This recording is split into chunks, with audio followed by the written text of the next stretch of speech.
Vsi pozdravljeni, upam, da me boste razumeli.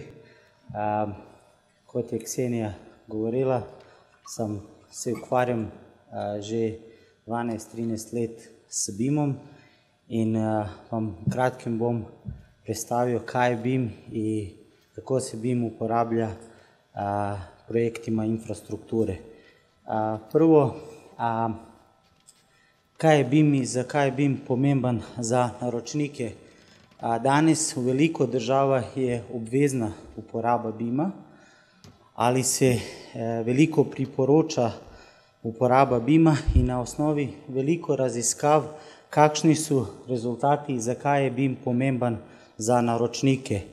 Na osnovi tih raziskav 74% izvajalcev govori, da je s uporabom BIM-a kakovost projektov veliko boljša, tudi da so zmanjšani stroški, tudi da je kakovost projektnih rešitev boljša in na koncu projektne risbe, 2D risbe so boljše in zmanjšanja so tveganja in varnost je na področju s uporabom BIM-a veliko boljša. Mi BIM uporabljamo danes v vsem fazama izdelave gradbenih projektov, uporabljamo jih v fazi projektiranja, v fazi izgradnje, v fazi vzdrževanja, uporabljamo za avtomatično kontrolo kakovosti, avtomatično detekcijo konfliktov, avtomatično izdelavo popisov, avtomatično spremljanje gradnje, tako da na koncu BIM pomeni digitalizacija gradbene panoge. In zaradi tega danes vsi govorimo o industriji 4.0, zaradi tega je zelo pomembna uporaba BIM-a. Na koncu Evropska unija od lani priporoča uporabo BIM-a na vseh projektov, ki so pomembni za Evropsko unijo. Na osnovi, kakšni so do danes benefiti uporabe BIM-a? Glavni benefiti so za naročnike in za glavne izvajalce, ampak je tudi zelo pomembno in se priporoča tudi za projektante, za project menedžerje in za vse ostale udeležence v projektu. Na osnovi teh raziskav, ki je delal KPMG,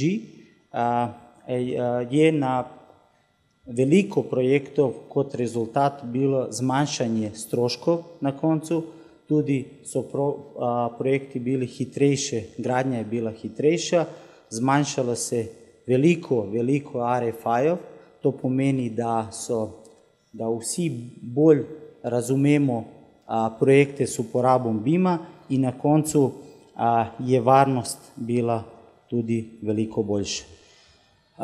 Tukaj vidimo eno rešitev, to je naša rešitev, naše podjetje ima svoje programsko orodje, ki se uporabljajo na veliko projektov po svetu, ampak tudi seveda obstaja veliko drugih rešitev. Kaj je pomembno? Pomembna je uporaba odprtokotnih standardov, tako da interoperability med raznim rešitvama s uporabom odprtokodnih standardov veliko lažje.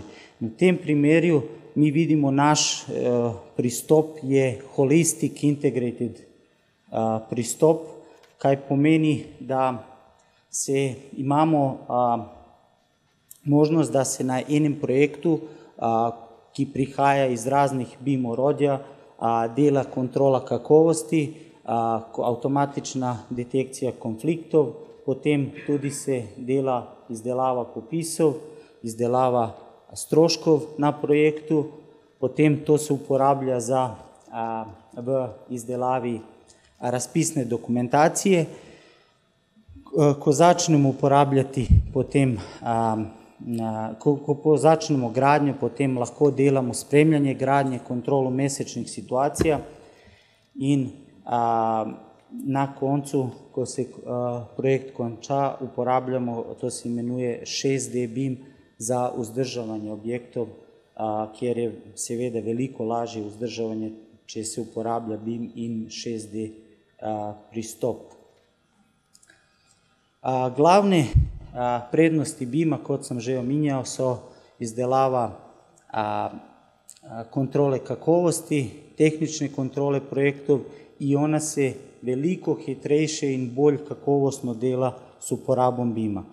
Tako da je danes na največjem številu pomembnih projektov v svetu je obvezna uporaba BIM-a za kontrolo kakovosti in ni dovoljeno, da se samo na osnovi 2D risb dela kontrola kakovosti, kjer je veliko žal napaka, če se samo uporablja 2D. Potem tudi za spremljanje gradnje se uporablja BIM in jaz vam tukaj, ko govorimo o BIM-u, tudi je danes veliko, žal pa ljudje uporablja BIM samo kot marketing, ampak uporabna vrednost tega ni žal velika in zaradi tega je potrebno pravilno uporabljati BIM in vse procese pravilno integrirati. Jaz bom v prvem primeru predstavil, kako se uporablja BIM na enem projektu, ki mi delamo. Mi smo na tem projektu BIM Project Managerji in tudi se uporablja naše orodje Bixel Manager. Na tem primeru tukaj je predstavljena 4D in 5D simulacija izgradnje, tako da tukaj vidimo čas, a na levi strani je predstavljen denar. To je objekt stadiona za naslednje svetovno prvenstvo v Katarju, ki se imenuje Al Rayyan. Na tem projektu, zakaj so pomembni odprtokotni standardi? Na tem projektu imamo 10 velikih projektantskih podjetja in 2krat tedno se posodablja BIM model. Danes BIM model ima približno okoli 1 milijon posameznih gradnikov in ta 5D simulacija je narejena sa okoli 15.000 aktivnosti. Tako da vedno se dela kontrola kakovosti in ko se začela izgradnja, seveda se danes za vse mesečne situacije uporablja BIM. Tako da, če ne dobimo BIM model na koncu, ki je narejen, veliko je danes orodja, ki lahko naredijo kontrolo mesečnih situacij na osnovi BIM-a. Na tem projektu mi uporabljamo rešitev Autodeska 360 in Bixel Manager in tako da ni mogoče dobiti denar vsak mesec, če se ne uporablja in če se ne potrdi ta situacija tudi z BIM-om.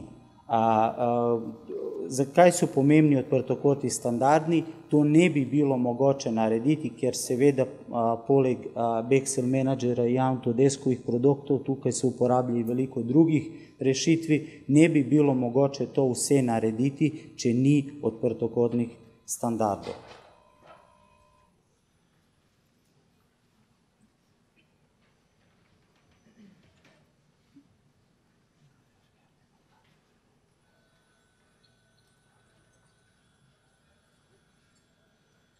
Tudi za nas je veliko pomembno za razpisno dokumentacijo pravilno narediti in točno narediti popis del. S uporabom BIM-a je mogoče ta popis narediti veliko točno, potem tudi mi imamo vizualne predstavitve, kje so ti posamezni gradniki, na osnovi katerih se dela BIM. Zaradi tega je veliko zmanjšano tveganje za izvajalce. Tako da, ko se uporablja BIM, mi danes na veliko projektov je obvezno, da se v razpisnoj dokumentaciji tudi nahaja in BIM model. In na osnovi BIM modela je mogoče preverjanje, ali so popisi pravilno narejeni. Naprimer, tukaj v Sloveniji na projektu IKEA, ki smo mi tudi bili vključeni, je v razpisnoj dokumentaciji tudi bio BIM.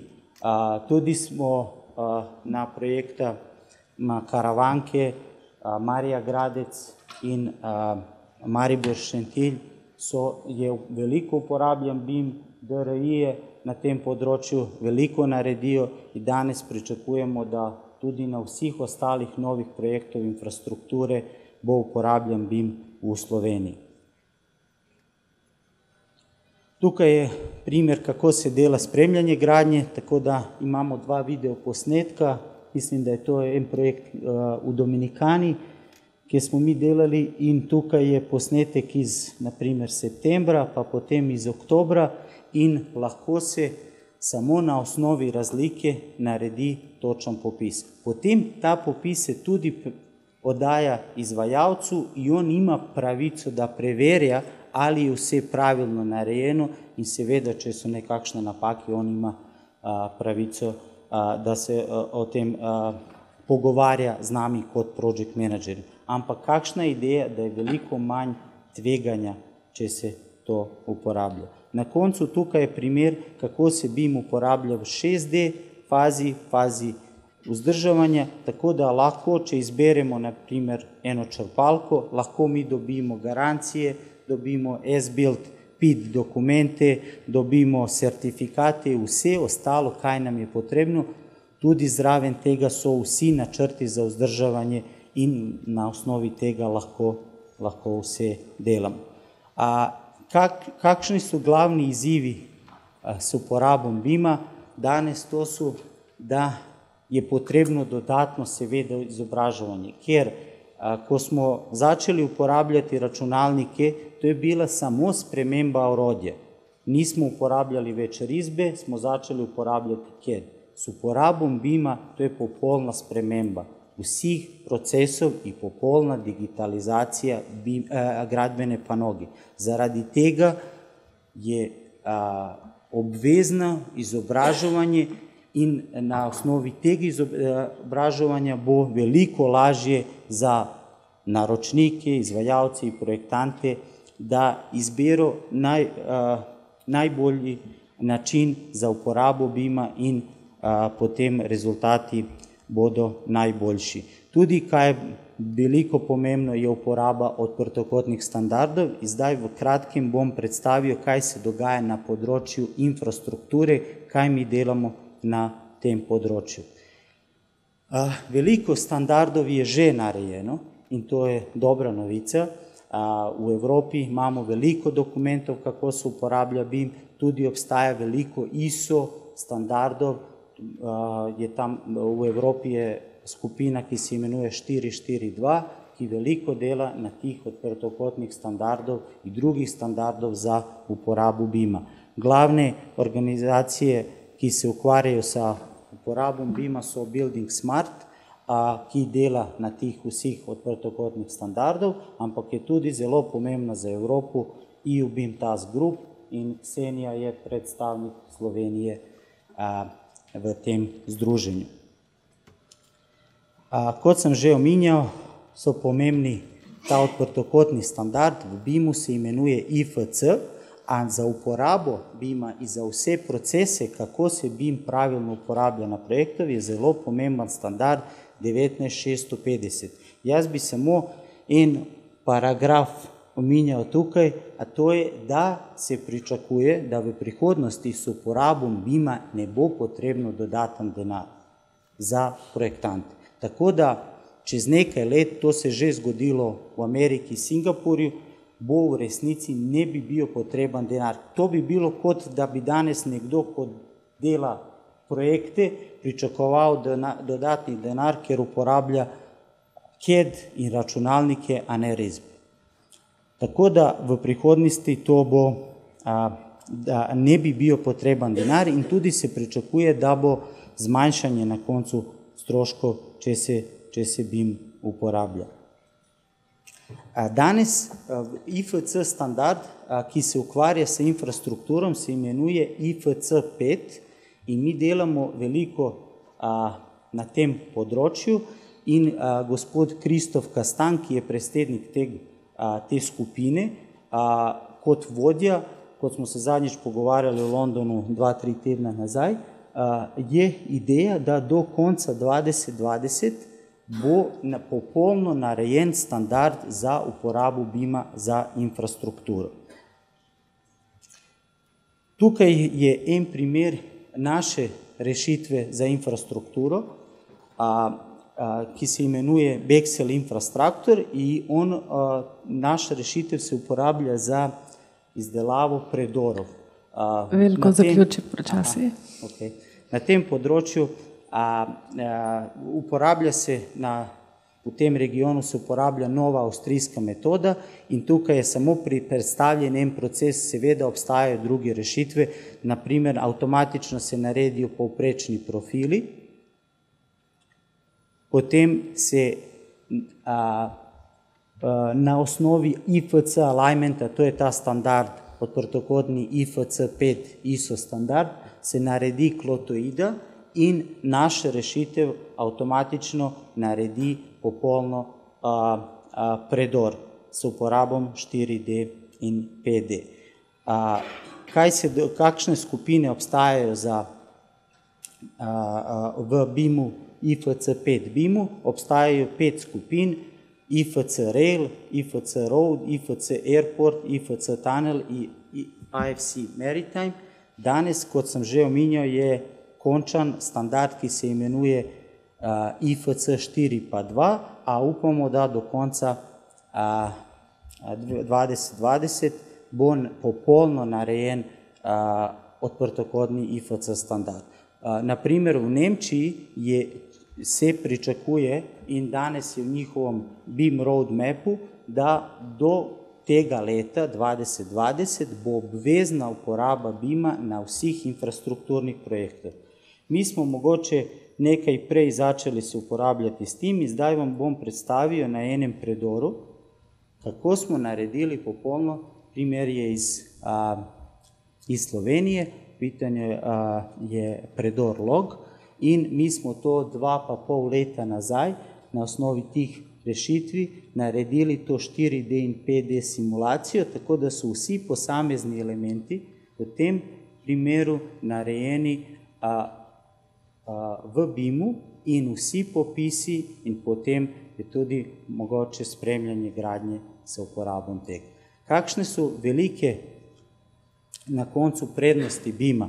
Če je potrebno nekaj spremeniti, vi vsi veste, da če je to potrebno narediti ročno, da je to ogromno dodatnega časa. Zaradi tega je vedno prva rešitev in najboljša rešitev, ker nima časa in nima denarja za drugo rešitev. S uporabom BIM-a, s uporabom novih programskih orodja je mogoče preverjati what if analiz in narediti in poskusiti narediti bolj optimalne rešitve. To bo to. Hvala.